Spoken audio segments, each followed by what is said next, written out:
5:5 depicts God as a lion. 1 Peter 5:8 depicts Satan as a lion. What do the lions in Daniel 6 represent? Do they represent the law of God? Does it represent God himself ruling with the rod of iron?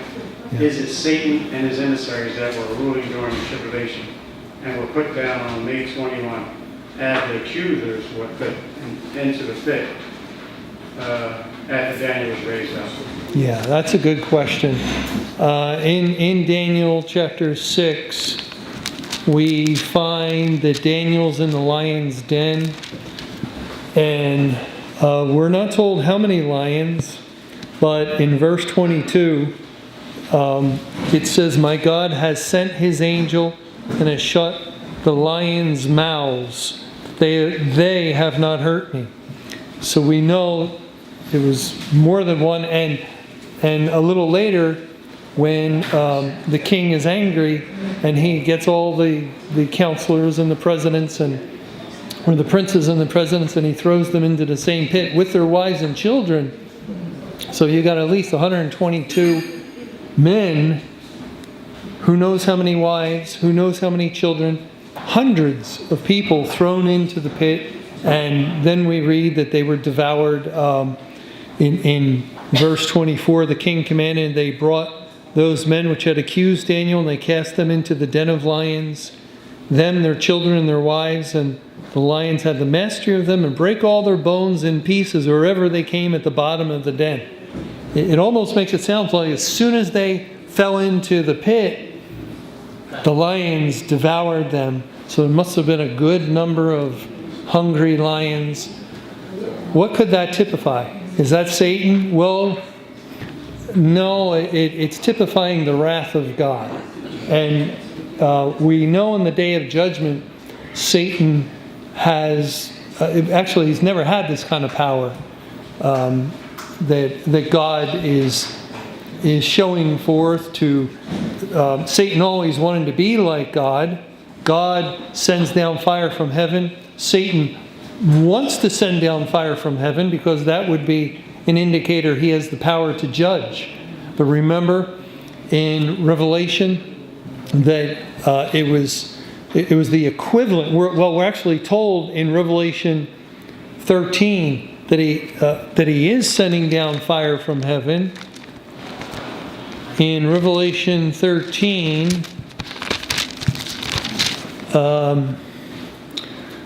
in verse 13, "And he doeth great wonders, so that he maketh fire come down from heaven on the earth in the sight of men."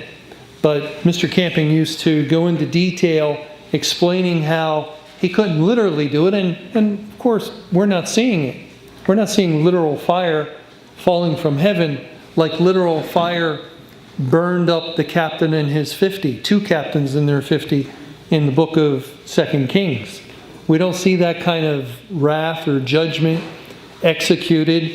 But what we do see is in the churches and congregations that phenomenon of falling over backwards. And if you recall, Mr. Camping explained how that Satan was in the person of Judas when the soldiers came to take Christ, and I forget exactly what Jesus said, "Whom seekest thou?" or something like that. And then they fell backwards.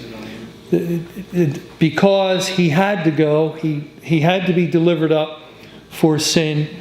That's why God did not bring down actual fire from heaven, which rightly he should have done or could have done, to burn them up, like the captain in the 50 who demanded that, was it Elijah?